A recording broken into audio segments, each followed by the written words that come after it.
Today, we're going to dig into a classic theory from organizational psychology, one that tries to find a formula, really, for what makes a job truly satisfying.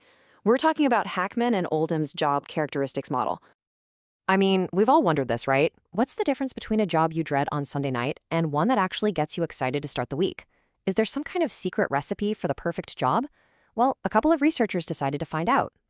So, where do we find that answer? Well, according to Hackman and Oldham, it's not so much a secret recipe as it is a blueprint, a framework they designed to understand what really makes work feel good.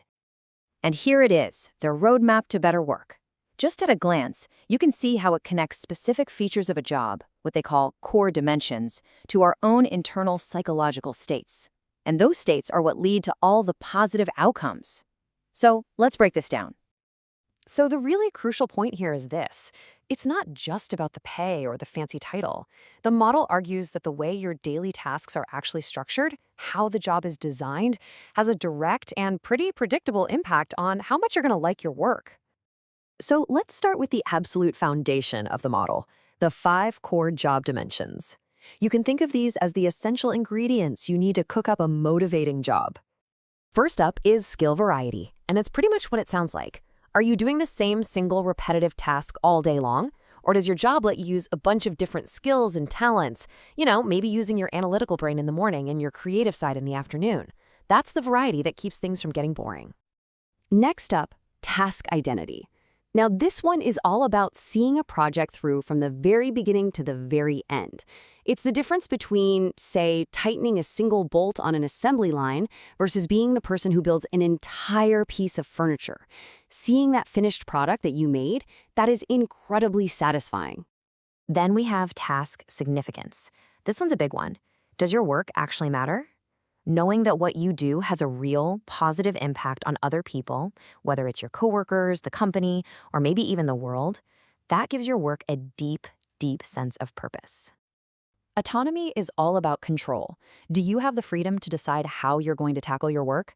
When you have that independence to schedule your own tasks and choose your own methods, it creates this powerful sense of ownership and responsibility, and that's a huge boost for satisfaction.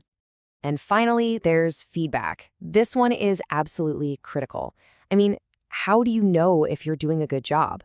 Getting direct, clear information about how you're performing helps you understand what's working, what you could improve on, and it lets you actually see the results of your effort. Okay, so we've got these 5 building blocks, but here's where it gets really interesting. It's how these elements connect to our internal mindset. You see, it's not just about what you do, it's about how it makes you feel. This flow shows it perfectly. The core dimensions we just went through don't just automatically lead to great performance. Nope. Instead, they trigger what the model calls critical psychological states, which is really just a technical way of saying they create positive feelings about your work. So, according to the model, when a job has high skill variety, task identity, and significance, you experience a feeling of meaningfulness. When you have that autonomy, you feel a sense of responsibility for how things turn out. And when you get good feedback, you gain knowledge of the results. It's this internal, psychological shift that truly drives motivation. So let's say you have a job that's designed well and it's creating all these positive psychological states. What's the payoff? What's the point? Well, that brings us to the final piece of this model, the outcomes. When all these pieces fall into place, the results are good for everybody. For the employee, you get that deep internal drive. That's intrinsic motivation, which leads to better performance and, of course, higher job satisfaction. And for the company, people show up and they stick around. You see lower absenteeism and less turnover. It is a true win-win. So if we boil this whole thing down, what's the ultimate takeaway? It's really this. Better job design doesn't just create a more productive workforce. It creates a more fulfilled one. And that brings me to the final thought I want to leave you with. Take a second and think about your own job through this lens. How does it measure up?